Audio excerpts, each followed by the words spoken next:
Hey, what's up, everybody? Pat here. Great for recovering alcoholic and addict, just like every day. Guys, please don't forget to subscribe, leave the video a like, drop me a comment, and by all means share it with anyone who might get something out of it.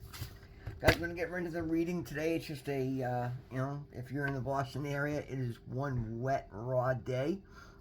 It's the official start of my heat season, so I was doing no heat calls all day. And again, recovery is the gift that keeps on giving. I'm amazed at how much more I'm able to get done in a day because of the clarity that I've gotten since I've become sober and started applying these lessons to my life, guys. When you do the work, you can literally excel in every area of your life, and that's why I get on here every day and share these messages, guys. Please take them to heart. And this is one that is particularly available to everybody. It's titled "Making a Difference." Words cannot describe the sense of spiritual awareness that we receive when we have given something, no matter how small, to another person. Sometimes it seems as though there is so much wrong with the world that we might as well forget trying to make a difference. After all, we think, what can I do? I'm just one person. Well, whether our concerns are so broad that we desire global peace, or so personal that we simply want recovery made available to every addict who wants it, the task seems overwhelming. So much work to do, so little time, we sigh, sometimes wondering how we'll ever do any good. Well, amazingly enough, the smallest contributions can make the biggest difference. To gain more from life than an ordinary plodding existence requires very little effort on our part. We ourselves are transformed by the deep satisfaction we experience when we lift the spirits of just one person. When we smile at somebody who is frowning, when we let somebody in front of us on the freeway, when we call a newcomer just to let them know we care, we enter the realm of the extraordinary. You want to change the world? Start with the addict sitting beside you tonight. And then imagine your act of kindness multiplied, one person at a time. Each one of us makes a difference. And then the affirmation is, just for today, an act of kindness costs me nothing but is priceless to the recipient. I will be kind to somebody today. Guys, these things work, and that's something I decided to challenge myself on early on. And again, it was a very selfish reason for me. I just wanted to be able to start feeling good about the person that I was, because I was in a really low place mentally when I came into when I was ending my run last time around. Because I had started to pray, and I had actually started to take, just to um, be aware of my actions and my thoughts and my behaviors while I was still using it. Is what it was what it needed to get me to be willing to throw it away and get into rehab. But at the same time, guys, it carried a lot of weight with it, because I was somebody who had I had a personal experience a number of years back where I was just made aware.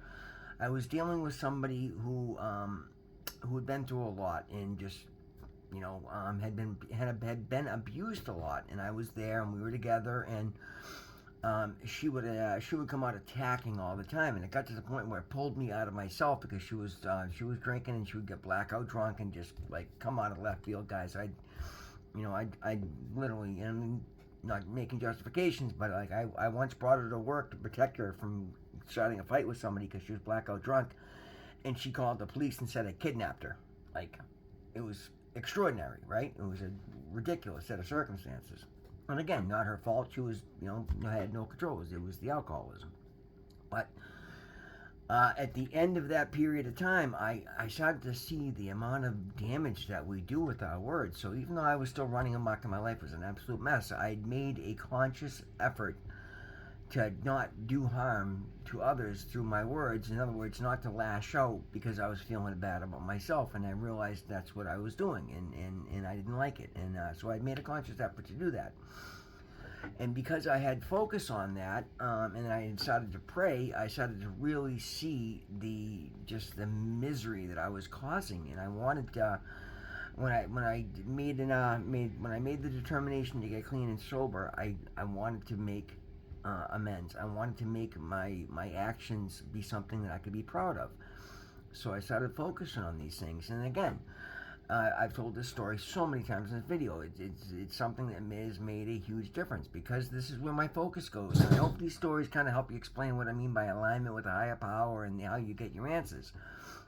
When I got out of rehab that day, and I went right to my doctor's, and I got my prescription for my medical assisted treatment, and I had to wait like 3 days to get it set up in my Riverside Recovery Group. Come home that night, and I was feeling pretty good, and doing okay, and I started cleaning my apartment because I knew there was drugs and paraphernalia everywhere, and I wanted to get that shit out of the house. And before a half hour goes by, I had found that rock of cocaine, and there was 30 pipes sitting beside it, and I threw it in the pipe and smoked it, not even really realizing. But now I understand that there was a reservation I think I was kind of looking for, because I knew I wasn't going to do the heroin, but in the back of my mind I thought, well, maybe every once in a while I can get high on cocaine because it's not physically addictive, which is just insanity, guys. And I tell these things because it's relatable, guys. You got to understand these things. Like, you can't pick and choose. If you're an addict like I am, you can't go on the fucking crack maintenance diet to get off of heroin. Like, that shit don't work. It's just before long you end up with the crack and a heroin habit, right? So I took the hit of crack, and immediately I was overwhelmed with, oh my God, what did I just do? Like, literally, that's all it took. Like, I have no defense. Like, am I really throwing this attempt away? And the difference is, guys, because I had a little bit of faith. I didn't have much else at that point, but I had a month of rehab, and I'd been praying, and I'd been doing a lot of work, and I'd gotten comfortable with my conscious contact relationship with God, that rather than freaking out and going looking for another hit of crack, I dropped to my knees and I prayed, and I got this immediate, like, crazy, overwhelming sensation of I had to get out of my house. Isolating in this apartment full of drugs was not the answer. Get the fuck outside. Guys, it was January 6th. Yeah, January 6th of this year. It was 9 o'clock at night. It was like, 30 degrees outside, if that. So I took a walk across the street to the Cumberland Farms to buy a pack of cigarettes, even though I didn't smoke, but I just needed an excuse to get out of the house. And sure enough, I had my headphones in because I was trying to listen to a spiritualist and try and get my head, back in the game. And I'm waiting behind this girl in line, and I'm like, what the fuck is taking so long? So I pulled my headphones out, and I realized she's asking for directions.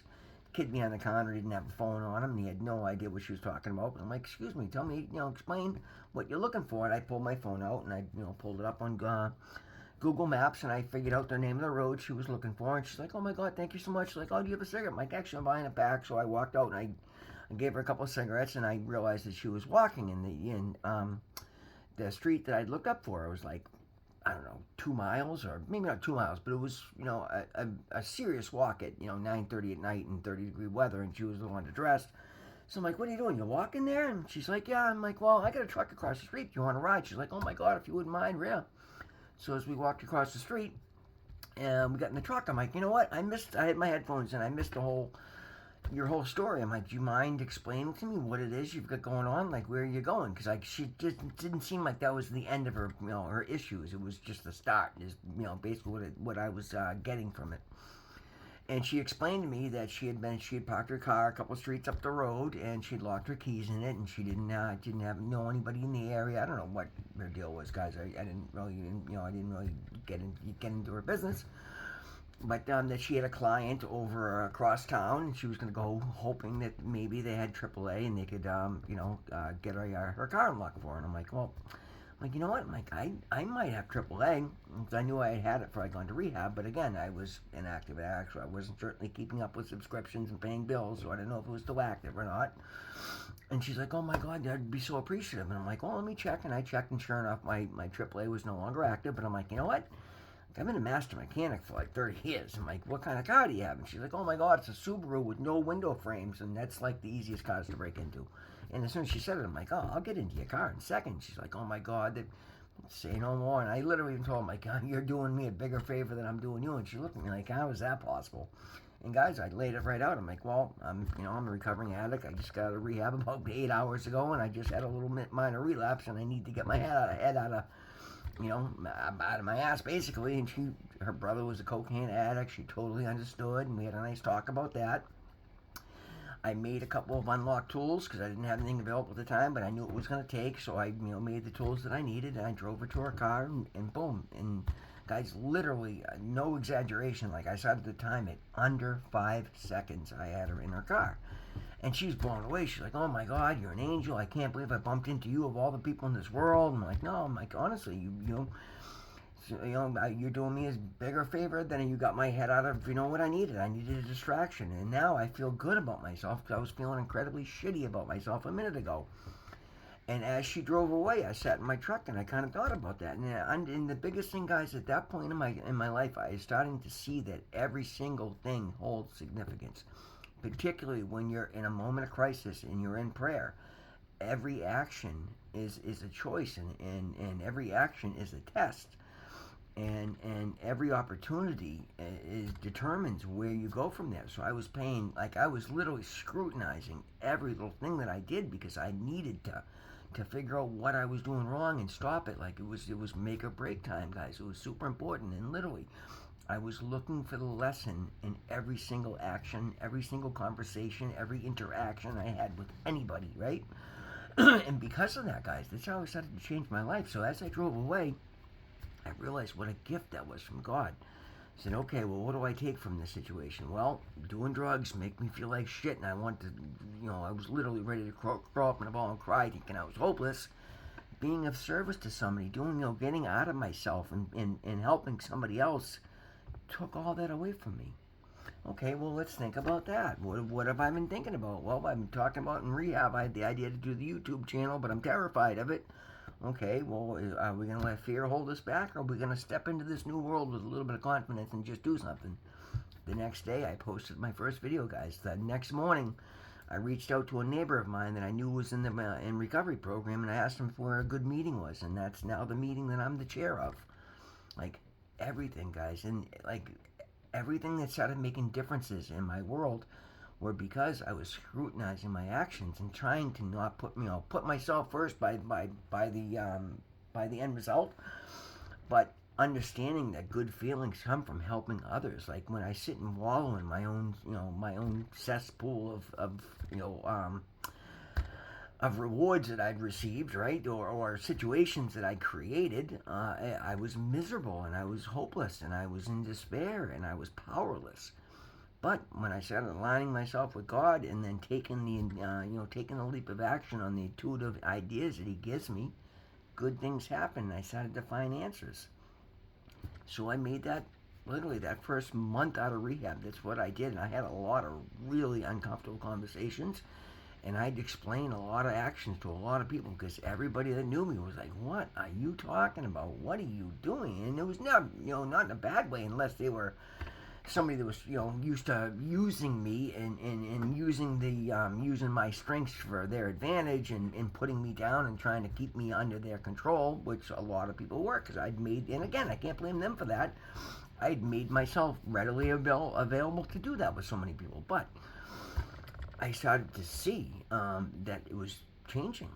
And I started to get good results from it, guys. I started feeling a little bit better. I started meeting new people. I started, just everything started being different. Like I started getting different results than I was used to getting in addiction. And I'm like, wow, there's something to this. So I started going out of my way to just try to help everybody I could because that's what made me feel good about myself. And I continue to do so. And again, as I've gotten stronger, I've gotten some stability. I started getting opportunities from those actions, but I was not doing it. I even said in my videos, I know I'm onto something here. I know I've cracked the code, and I guarantee you my life is going to be shockingly different 6 months from now, having no idea what it was going to look like, but I knew I was onto something that was going to work. Guys, here I am, a little over 6 months later, and everybody that knows me is shocked at what I've managed to put together. And again, it's not on my strength. I'm powerless. Left to my own devices, I have no ability to overcome a wet paper bag, or certainly not a wet sandwich fucking bag. But when I align myself with God and when I get out of my way and I look at other people suffering and try and alleviate it, so much good comes from that, whether it's for their good or for my good or for both of our good. More often than not, it's for both of our good. That's we, and I was, so passionate about these things. Go back and watch my early videos and see how many times I said, guys, we could literally change the world. Because we can. But you can't, I can't go out there and change your life, his life, her life, his life in words. But if I take actions that are of service, and then I make somebody else want to do the same thing, and then that person makes another person want, and then it starts compounding, then yes, we can. We can change the world. We can end addiction if we speak up, and then not only speak up about our experiences, but when we treat others and we live in such a fashion that other people want what you have. And that's how I live my life every day, guys. I try to do things in such a manner that people want the results that I'm getting, so therefore they're willing to possibly take actions along the same lines that I've been taking. And my God loves me for that and continues to reward me for that in shocking ways left and right. It's just a win-win situation. It's an absolute recipe for success. And I'm so glad we got on this topic today, because it really brought me back to the early days, and it's so important. As I get comfortable and as I start to get stability and I have more options, because I had very little options and had a lot of free time in the beginning. I don't have that free time today because I've filled, I have the business today. I've got the YouTube. I've got my, I chair my group. And again, it's all about service, and I do a lot of good things, but it's so important for me to remember those early days and talk about them. And remember the miracles that came from those actions, because then, then tomorrow, if I'm starting to get a little complacent, I remember that. Introspection, paying attention, intentionality, faith, alignment. These are the ways you change your world for the better. You change your life, and when you help somebody else around you, you start changing the world. And we can do this, guys. And every one of us has the power, and every one of us is worth it. Guys, that's the video today. I'm actually I kind of really like this topic. I hope it came off coherently. I'll watch it again in a minute and find out just alongside you. But anyway, guys, thank you so much for being here. It means the absolute world to me. Always remember, God loves you. I love you. We'll see you in the next one.